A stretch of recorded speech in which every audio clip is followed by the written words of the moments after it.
fact, he took our votes from the southeast and south-south. And that, of course, would not make him a president.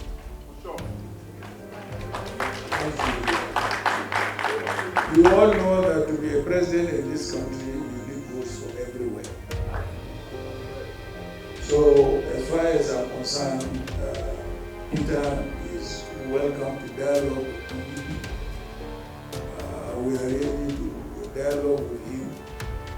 So, I don't think we will have any problem if he wants to dialogue with PDP. Either form an alliance or not. The presidential candidate of the People's Democratic Party (PDP), Atiku Abubakar, had said his party had a better chance of winning the just concluded election if the candidate of the Labour Party, Peter Obi, had formed an alliance with his party. Abubakar said PDP lost considerable votes in the South-South and South-East to Obi during the Saturday polls, adding that victory in those regions is not enough to become president. I think Peter was in a rush. You know why I say he was in a rush? When the campaign started, and our PDP governors sat down and said they must produce the president amongst them. They must produce a vice president amongst them. They must produce a chief of staff amongst them. Peter got scared and left. I did not get scared.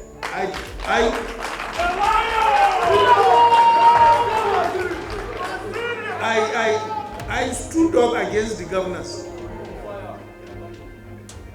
When we formed this PDP, some of them perhaps were in secondary school or university. So why should I be afraid? So I stood up and I fought them. They fought me, yes, and I fought them. And I won the primaries. He said Obi, who was in rush to become president, faithfully left the party and joined the LP after governors in the PDP insisted that someone among them must be chief of staff and vice president candidates. He stated this on Thursday in his first media briefing after the Saturday polls, where he described the process as a rape of democracy that must be challenged in courts. Having consulted with leaders of our party who are seated here and Nigerians from different walks of life, I have come to the conclusion the processes and outcome of the presidential and national assembly election last Saturday was grossly flawed in every material particular, and as such must be challenged by all of us. Also in his address, Atiku again said the Independent National Electoral Commission (INEC) failed to meet the expectation of Nigerians who trooped out in numbers on Saturday to exercise their franchise. The enthusiasm of Nigerians to turn out and in large numbers was an added bonus. However, the dreams and aspirations of Nigerians who braced all the challenges to go and cast their votes on Saturday, 25th of February 2023, were shattered by the conduct of the Independent National Electoral Commission, which failed woefully to live up to expectations. The weekend election was neither free nor fair. Preliminary assessments indicate that it is the worst conducted election since the return to democratic rule. The manipulation and fraud that attended this election was unprecedented in the history of our nation.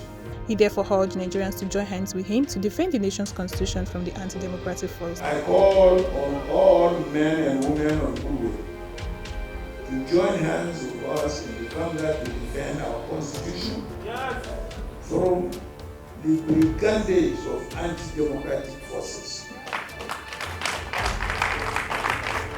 Finally, I urge Nigerians to remain vigilant and resolute. You have the constitutionally guaranteed right of freedom to choose your leaders. We will not, and I repeat, we will not sit idly by and watch your rights taken from you. It will be recalled that Obi was Atiku's running mate in 2019 presidential election. He joined the LP on May 29, 2022 and was given the party's presidential ticket. Obi on Thursday, against the announcement of INEC, said he won the election and would approach the court peacefully to prove that. On the other hand, Atiku Abubakar of the PDP claimed he was certain that the presidential position belongs to him. Meanwhile, the newly elected President Bola Ahmed Tinubu has stated his readiness to defend challengers in court.